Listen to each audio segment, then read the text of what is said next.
Merci, Monsieur le Président. Messieurs les ministres, chers collègues, la Belgique est bien le pays du surréalisme. Ce matin, on apprend dans la presse que l'armée belge est incapable de lutter contre les quelques militaires extrémistes aux convictions islamistes radicales qui existent en son propre sein et qu'il est impossible de les licencier faute de moyens juridiques suffisants. Et par contre, dans un même temps, nous décidons d'aider la France dans sa lutte contre le terrorisme en lui apportant une aide logistique pour son opération au Mali. Que ne ferions-nous pas pour lutter contre le terrorisme en dehors de nos frontières?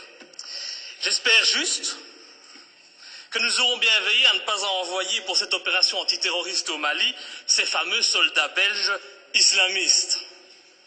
Je le dis sous la forme de l'humour, mais ce qui se passe actuellement dans le monde ne me fait pas rire du tout.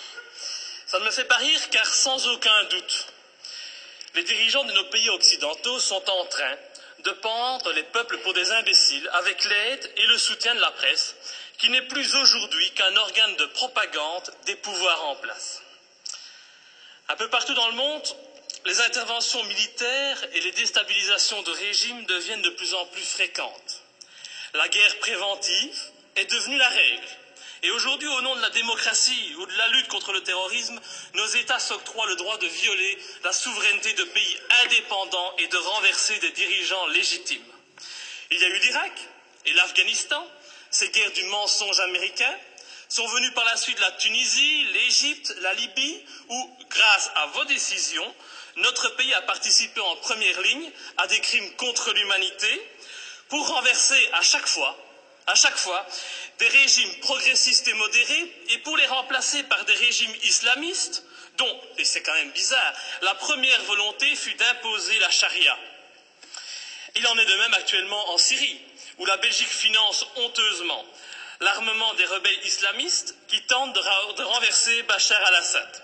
Ainsi, en pleine crise économique, alors que de plus en plus de Belges ont des difficultés pour se loger, se nourrir, se chauffer ou se soigner, et oui, j'entends déjà le sale populiste que je suis, eh bien le ministre des Affaires étrangères, il a décidé d'offrir aux rebelles syriens 9 millions d'euros. Bien sûr, on est en train de nous faire croire que cet argent servira à des fins humanitaires, un mensonge de plus. Et comme vous le voyez, depuis des mois, notre pays ne fait que participer à la mise en place de régimes islamistes dans le nord de l'Afrique et au Moyen-Orient. Alors, quand on vient prétendre partir en guerre pour lutter contre le terrorisme au Mali, eh bien, j'ai bien envie de rire. C'est faux. Sous les apparences de bonnes actions, nous n'intervenons que pour défendre des intérêts financiers, dans une totale logique néocolonialiste.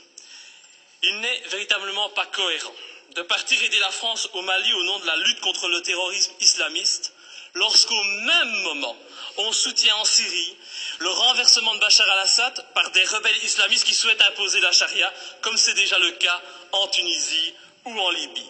Il faut vraiment arrêter de nous mentir et de prendre les gens pour des imbéciles. Le temps est au contraire venu pour dire la vérité. En armant les rebelles islamistes comme les Occidentaux ont auparavant armé Oussama Ben Laden, cet ami des Américains avant qu'ils ne se retournent contre lui, eh bien les pays occidentaux en profitent pour implanter dans les nouveaux pays conquis des bases militaires tout en favorisant leurs entreprises nationales. Tout est donc stratégique. En Irak, nos alliés américains ont mis la main sur les richesses pétrolières du pays. En Afghanistan, ce fut sur l'opium et la drogue, toujours très utiles, pour se faire beaucoup d'argent assez rapidement. En Libye, en Tunisie, en Égypte ou encore en Syrie, le but fut et est encore actuellement de renverser les pouvoirs modérés pour les remplacer par des pouvoirs islamistes qui très rapidement deviendront gênants et que nous attaquerons sans vergogne sous prétexte de lutter, à ce moment-là encore, contre le terrorisme ou de protéger Israël. Et dont les prochaines cibles sont déjà connues. Dans quelques mois, je prends le pari que nos regards se tourneront vers l'Algérie et finalement vers l'Iran. Faire la guerre pour libérer des peuples d'un agresseur extérieur, c'est noble. Mais faire la guerre pour défendre les intérêts des États-Unis, faire la guerre pour défendre les intérêts de grosses sociétés comme Areva. Faire la guerre pour mettre la main sur des mines d'or, ça n'a rien de noble, et cela fait de nos pays des pays agresseurs et voyous. Personne n'ose parler, mais qu'à cela ne tienne, je ne me tairai pas, et tant pis si ma lutte doit me faire passer pour un ennemi de ce système qui bafoue les droits de l'homme au nom des intérêts financiers, géostratégiques et néocolonialistes. Bafouer ce régime et le dénoncer, c'est un devoir et une fierté pour moi. Et sincèrement, et je m'excuse pour le vocabulaire populaire utilisé, j'emmerde tous les soi-disant bien-pensants, qu'ils soient de gauche, de droite ou du centre, qui sont aujourd'hui au basque de nos pouvoirs corrompus et qui se plairont à me tourner en ridicule. J'emmerde nos dirigeants qui jouent avec leurs bombes comme des gamins dans une cour de récréation. J'emmerde ceux qui prétendent être des démocrates alors qu'ils ne sont que des criminels de bas étage. Je n'ai pas beaucoup de respect non plus pour les journalistes qui ont le culot de faire passer les opposants pour des débiles mentaux alors qu'au fond ils savent très bien que ces opposants ont parfaitement raison. Je méprise enfin au plus haut point ceux qui se prennent pour les rois du monde et qui nous dictent leurs lois, car moi je suis du côté de la vérité, du côté de la justice, du côté de ces victimes innocentes du pognon à tout prix. Et c'est pour cette raison que j'ai décidé de m'opposer clairement à cette résolution qui envoie notre pays soutenir la France dans son opération néocolonialiste. Depuis le début de l'opération française, le mensonge est organisé. On nous dit que la France ne fait que répondre à l'appel au secours d'un président malien. On en oublierait presque que ce président n'a aucune, mais aucune légitimité et qu'il a été mis en place pour assurer la transition suite au coup d'État de mars 2012. Qui a soutenu ce coup d'État? Qui en est à la base? Pour qui travaille ce président de transition? Voilà le premier mensonge. Le président français François Hollande ose prétendre mener cette guerre pour lutter contre les djihadistes qui menacent, rendez-vous compte, le territoire français et européen. Mais quel vilain mensonge, en reprenant cet argument officiel, tout en profitant pour effrayer la population, en augmentant le niveau de la menace terroriste, en mettant en œuvre le plan Vigipirate. Nos dirigeants et les médias font preuve d'un culot inimaginable. Comment peut-on oser sortir un tel argument alors que la France et la Belgique n'ont pas hésité à armer et soutenir les djihadistes en Libye et que ces mêmes pays continuent actuellement à soutenir ces djihadistes en Syrie? Ces prétextes ne servent qu'à cacher des desseins stratégiques et économiques.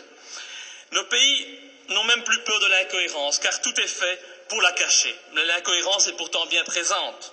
Ce n'est pas demain que vous verrez un Malien venir commettre un attentat en Europe. Non, à moins qu'on en crée un subitement pour mieux justifier encore cette opération militaire. On a bien créé le 11 septembre pour justifier l'invasion, l'arrestation arbitraire, la torture et le massacre de populations innocentes. Alors créer un terrorisme malien, bon, ça ne doit pas être trop compliqué pour nos dirigeants sanguinaires. Un autre argument utilisé pour justifier ces derniers mois les opérations militaires, c'est la protection des droits de l'homme. Ah, cet argument est encore utilisé aujourd'hui pour justifier la guerre au Mali. Mais oui, nous devons agir, car sinon les méchants islamistes radicaux vont imposer la charia au Mali, lapider les femmes et couper les mains des voyous. Oh, c'est vrai que l'intention elle est noble et salvatrice, c'est sûr. Mais pourquoi alors? Mais pourquoi, bon Dieu, nos pays ont-ils alors participé à l'accession au pouvoir en Tunisie et en Libye d'islamistes qui ont décidé d'appliquer cette charia dans ces pays qui étaient, il n'y a pas si longtemps de cela encore, modernes et progressistes? Je vous invite à demander aux jeunes Tunisiens qui sont à la base de la révolution de Tunisie s'ils sont heureux de leur situation actuelle. Tout cela, c'est de l'hypocrisie. L'objectif de cette guerre au Mali est très clair. Et puisqu'on n'en parle pas, je vais en parler. L'objectif, c'est de lutter contre la Chine et permettre à notre allié américain de maintenir sa présence en Afrique et au Moyen-Orient. C'est cela qui guide ces opérations néocolonialistes. Et vous verrez, quand l'opération militaire sera terminée, La France conservera bien entendu des bases militaires au Mali. Ces bases serviront aussi aux Américains. Et en même temps, parce que ça se passe toujours comme ça, des sociétés occidentales mettront la main sur des contrats juteux qui priveront de nouveau les pays recolonisés de leurs richesses et de leurs matières premières. Alors, soyons bien clairs, les premiers bénéficiaires de cette opération militaire, ce seront les patrons et les actionnaires du géant français Areva, qui tentent depuis des années d'obtenir l'exploitation d'une mine d'uranium à Faléa, une commune de 17 000 habitants située à 350 km de Bamako. Et je ne sais pas pourquoi, mais mon petit doigt me dit qu'il ne faudra pas longtemps pour qu'Areva puisse enfin exploiter cette mine. Je ne sais pas, c'est une impression que j'ai. Il est donc hors de question que je participe à cette colonisation minière, cette colonisation des temps modernes. Et pour ceux qui doutent de mes arguments, je les invite sincèrement à se renseigner sur les richesses du Mali. Le Mali est un grand producteur d'or, mais depuis peu, il a été désigné, comme étant un pays qui offre un environnement de classe mondiale pour l'exploitation d'uranium. Mais comme c'est bizarre, un pas de plus vers une guerre contre l'Iran, c'est une évidence. Pour toutes ces raisons, et afin de ne pas tomber dans les pièges du mensonge que l'on nous tend, j'ai décidé de ne pas soutenir cette intervention au Mali. Je voterai donc contre. Et ce faisant, je fais preuve de cohérence, puisque je n'ai jamais soutenu par le passé nos interventions criminelles en Libye ou en Syrie, me profilant de la sorte comme le seul parlementaire de ce pays à défendre la non-ingérence et la lutte contre les intérêts obscurs. Je pense vraiment qu'il est grand temps de mettre un terme à notre participation à l'ONU ou à l'OTAN et de sortir de l'Union européenne si cette Europe, au lieu d'être un gage de paix, devient une arme d'attaque et de déstabilisation de pays souverains aux mains d'intérêts financiers et non plus humanistes. Enfin, je ne peux qu'encourager notre gouvernement à rappeler au président Hollande les obligations qui résultent de la Convention de Genève en matière de respect des prisonniers de guerre. J'ai en effet été outré d'entendre à la télévision, de la bouche du président français, que son intention était de détruire, je dis bien détruire, les terroristes islamistes. Alors je ne voudrais pas que la qualification utilisée pour nommer les opposants au régime malien, c'est toujours pratique aujourd'hui de parler de terroristes islamistes, soit utilisée pour contourner les obligations de tout État démocratique en matière de respect des droits des prisonniers de guerre. Nous attendons un tel respect de la patrie des droits de l'homme. Enfin, et pour terminer, permettez-moi de souligner la légèreté avec laquelle nous décidons de partir en guerre. Tout d'abord, le gouvernement agit sans la moindre autorisation du Parlement, il paraît qu'il en a le droit. Il envoie du matériel, des hommes au Mali. Le Parlement réagit par la suite, et quand il réagit, comme aujourd'hui, eh bien, cette institution n'est composée que d'un tiers de ses membres. Encore beaucoup moins si on parle des élus francophones. C'est donc une légèreté coupable qui ne m'étonne pas vraiment venant d'un Parlement de toutous soumis aux diktats des partis politiques. Je vous remercie. Monsieur le ministre des Affaires étrangères.